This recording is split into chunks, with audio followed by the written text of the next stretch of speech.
Hi friends, మీరు చూస్తున్నారు madhudevulapally channel. నా పేరు మధు. ఈరోజు మనం ఈ వీడియోలో మొబైల్ డేటా యూజ్ చేసి డెస్క్టాప్లో ఏ విధంగా ఇంటర్నెట్ వాడుకోవచ్చో ఈ వీడియోలో చూద్దాం.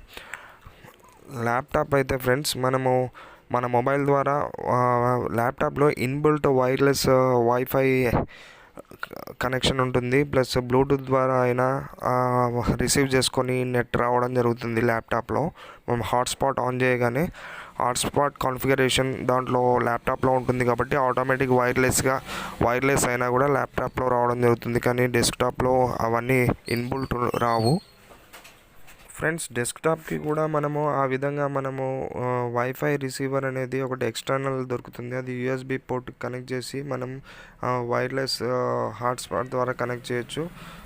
ఇంటర్నల్గా కూడా ఒకటి మదర్ బోర్డ్కి యాడ్ చేసేది కూడా దొరుకుతుంది. కానీ ఇప్పుడు మనం చెప్పబోయేది ఏంటంటే, అవి రెండు లేకున్నా కూడా మన డేటా కేబుల్ ద్వారా ఏ విధంగా మన డేటాని యూజ్ చేసి ఇంటర్నెట్ వాడొచ్చో డెస్క్టాప్లో చూద్దాం. మొబైల్లో సెట్టింగ్స్లోకి వెళ్ళిన తర్వాత ఫ్రెండ్స్, దానిలో అదర్ వైర్లెస్ కనెక్షన్స్లోకి వెళ్ళిన తర్వాత యూఎస్బి టాథరింగ్ అని ఉంటుంది. అది డిజేబుల్లో కనిపిస్తూ ఉంటుంది. అది ఏంటంటే, మనం డేటా కేబుల్ సిపియూకి కనెక్ట్ చేసిన తర్వాతనే హైలైట్ అవ్వడం జరుగుతుంది. అప్పుడు హైలైట్ అయినప్పుడు దాన్ని ఎనేబుల్ చేయాలి. ఎనేబుల్ చేసిన తర్వాత మన మొబైల్ డేటా సిస్టంలో డెస్క్టాప్లో రావడం జరుగుతుంది.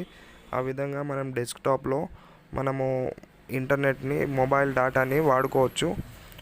ఎటువంటి వైఫై రిసీవర్ కానీ ఇంటర్నల్ ఎక్స్టర్నల్ ఎటువంటి రిసీవర్స్ లేకుండా వాడుకోవచ్చు. ఈ వీడియో కనుక నచ్చినట్టయితే లైక్ చేయండి, షేర్ చేయండి, సబ్స్క్రైబ్ చేయండి, పక్కనే ఉన్న బెల్ ఐకాన్ని ప్రెస్ చేయండి. Thank you. జై హింద్, వందే మాతరం.